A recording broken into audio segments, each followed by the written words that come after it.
is one of the major challenges tailors face when it comes to constructing a garment. What is the standard for a perfect fit? I'm going to highlight some body parts of the clothes and how it should fit. Let's talk about the chest line of a shirt. There should be some form of ease around the body of the shirt. From the chest line to the belly area or the belly button area down to the hip. Now when you're constructing or cutting a shirt, there should be at least 1 inch to 2 inch allowance on the left side and 1 inch or 2 inch allowance on the right side to create some kind of ease. A garment is meant to complement the shape of the body. It shouldn't be too tight. At the same time, it shouldn't be too loose. The chest measurement should be a little bit slightly wider than the tummy measurement, because if you look at the body of a conventional physique of a human body, especially in male form, the chest is wider because of this area and the tummy area is slimmer, so there should be some tapering around this area. Now the hip area, it gets a little bit wider because of the hip, especially if the garment or the shirt is long down to the hip or the bum, because of the butt at the back,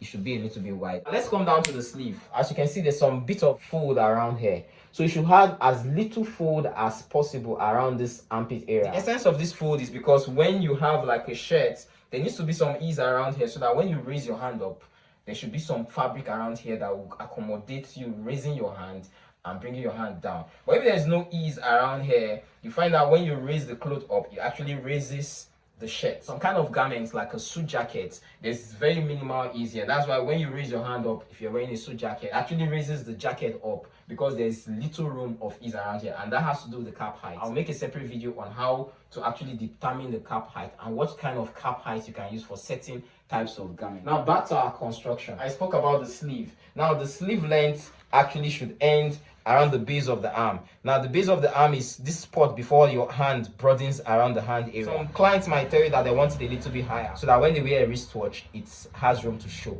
So accept that, but normally the sleeve length should reach the base of the hand. Now when it comes to the biceps, this is the bicep area. When you measure the bicep, there should still be some bit of ease. It shouldn't be too constricting, because now this is the bicep. His hand is actually stretched out. When he flexes his biceps, the arm becomes bigger. So if this place is too tight, it's going to create some kind of constriction around here, especially around the fabric. Now let's come to the armhole. Now the armhole measurement, there should be at least 1 inch of ease. That means there should be extra room, about 1 inch around this armpit area, because the hand moves a lot. So there's a position where you position the hand, and there will be, this place becomes too tight, and a garment is actually meant to be comfortable around your body. So if here is too tight, it's going to create some kind of discomfort for the person wearing the garment. If the armhole length is too long, it's going to create the scenario where when you raise your hand up, it's going to still raise the shirt fabric up. So now let's come to the shoulder.